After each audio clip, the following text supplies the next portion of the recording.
Hey, Bofrot Queen! Why Bofrot? Because my mom was a Bofrot champion. Hey, Oh, in gang, Ghana? gang, gang, gang. No, You know, we used to sell Bofrots. Oh yeah.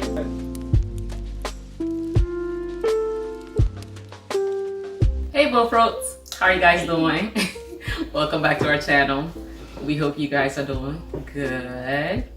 So today, you have your girl, Olivia Aquia, and Adjo Amanda. yes, we are together, as you guys can see. And we came up with a fun topic that we were chatting about as siblings, sisters, and we wanted to share it with you guys to see what you guys thought about it. And the topic that we were talking about was, what do you wish you knew before you got married? So I'm going to ask Amanda, what do you wish you knew before you got married?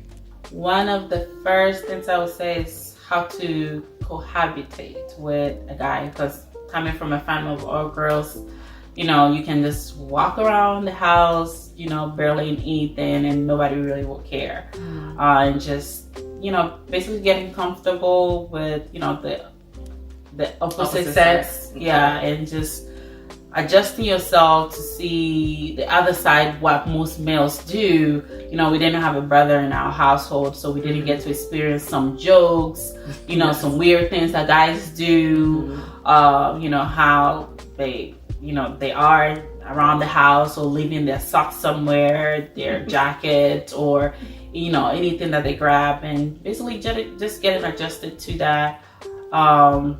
And nobody really can give you a list of, oh, that's how this person is going to behave. Yes, that's because everyone is different. So you got to learn your spouse. Yeah, just basically adjusting yourself to comprehend the other person. And the second thing I would say is understanding a man's view of how men think. That was another thing that I had to learn. Of course, as women, we think differently than men. And what women will take personally, most men don't take it personally. Or what we would take as a sensitive thing, they wouldn't even see as a sensitive thing. So just adjusting to that as well. And another thing is learning how to be pampered.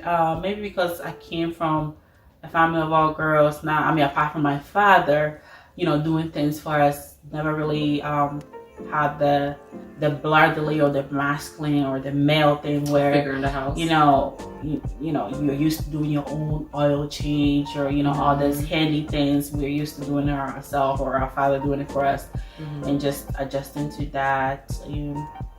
That's the main four ones. I will say I had to, again, I do agree. I did have to adjust living with a male figure in the house as somebody who is always around. It gets weird because living in a household full of girls, you get comfortable, but now you fall in love with the other sex, and now that's your spouse, and you have to again learn them. So what I learned, what I wish I knew before getting married is how important it is to listen to each other.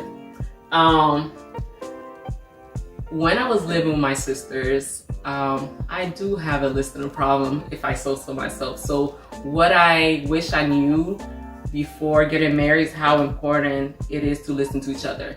Not being busy in the kitchen cooking while not paying attention to your man, not cleaning while acting like you multitasking and hearing your man, dedicating time, if your full attention, because as women, I feel like we tend to take so much under our belt.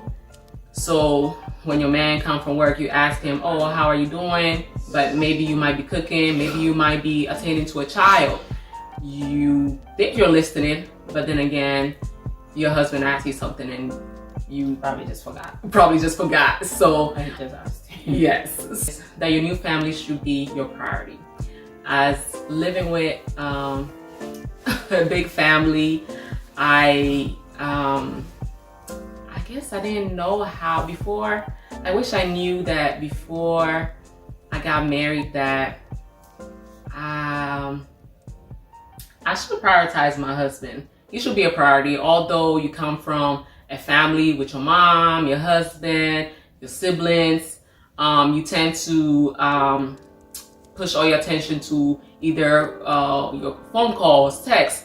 Maybe they might be in the same state as you. Maybe they might be outside the country, whatever the case may be. Also, what I wish I knew before getting married is that alone time is important. We tend to watch romantic videos. We tend to have a picture in mind of how we want marriage to be. But I feel like knowing how to prioritize alone time is important. It just gives you time to recharge and be yourself. What do you think? I mean, it's also good for your mental well-being.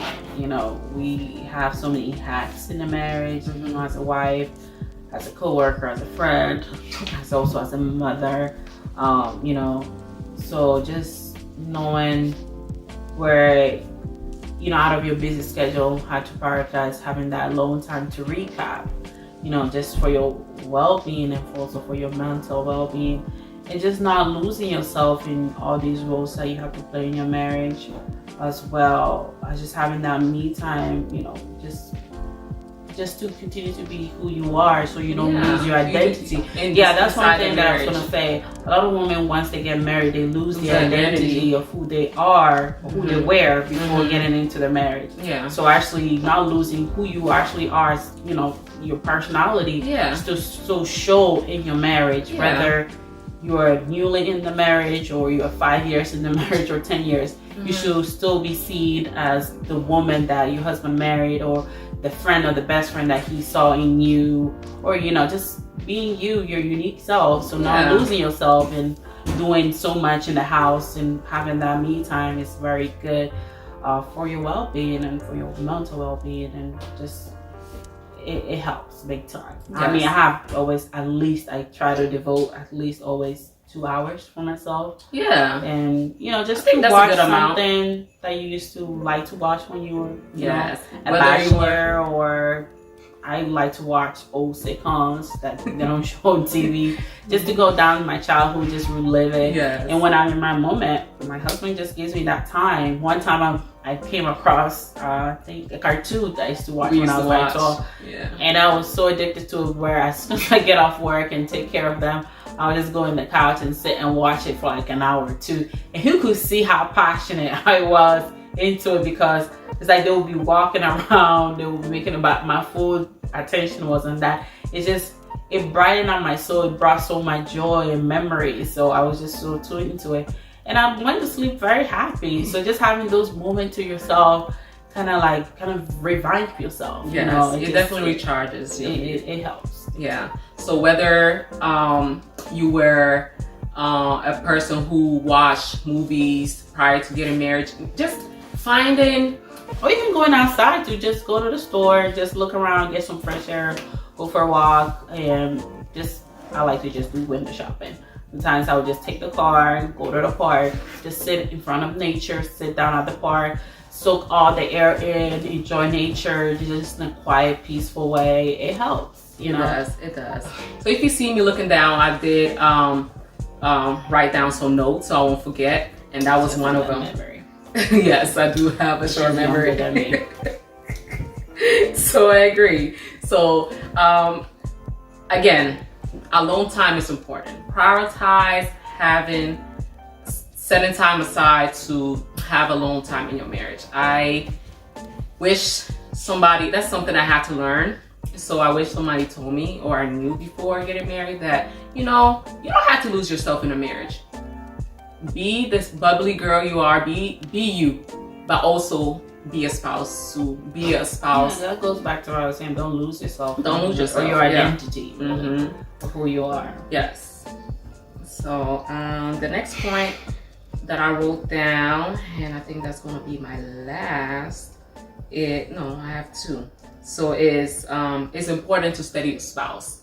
You hear many people say, date your spouse, date your spouse, date your spouse. You know, once you get married, make sure that you're still studying your partner. Don't stop learning who your partner is. What you might had learned while dating your spouse or courting your spouse or just chit-chatting your spouse for 2-3 days before you got married. Don't stop doing that. Don't stop doing that. Take having your spouse as going to school. You're always going to learn something new. So make sure that you're always keeping an eye out for different stuff or little stuff that he likes, dislike, little habits. Make sure that you're paying attention to that, so you'll know what your husband likes or dislikes. And that leads me back to the 5 love languages. Did you do that when you were doing marriage counseling? But I was actually going to say something before we actually were going to go into that, was constructive criticism. We tend to, especially when we first get married, most people, I can speak for everybody, like to do bad criticism, like, oh, when we're dating, you weren't doing that. Why are you doing that now?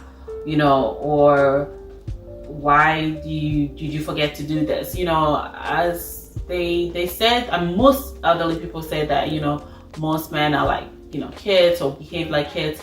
But, you know, seeing your man as for a man that is learning to adjust or cohabitate or living with you in one household, you have to leave room for constructive criticism, where, you know, you guys both not perfect, you're both learning from each other.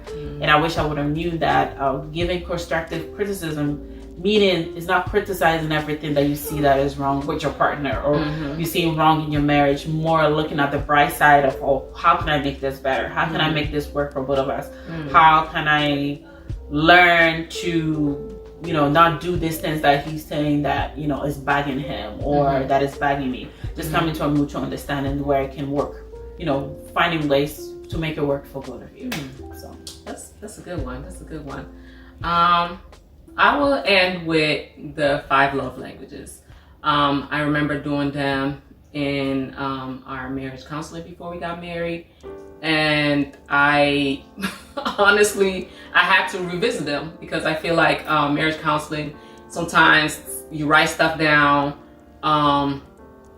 you know them then, but then after the wedding, it's like it gets shoveled back. So I feel like it needs to, if you know them,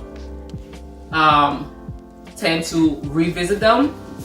Remind each other of what your love language is, to keep the spice going, to keep just the connection burning.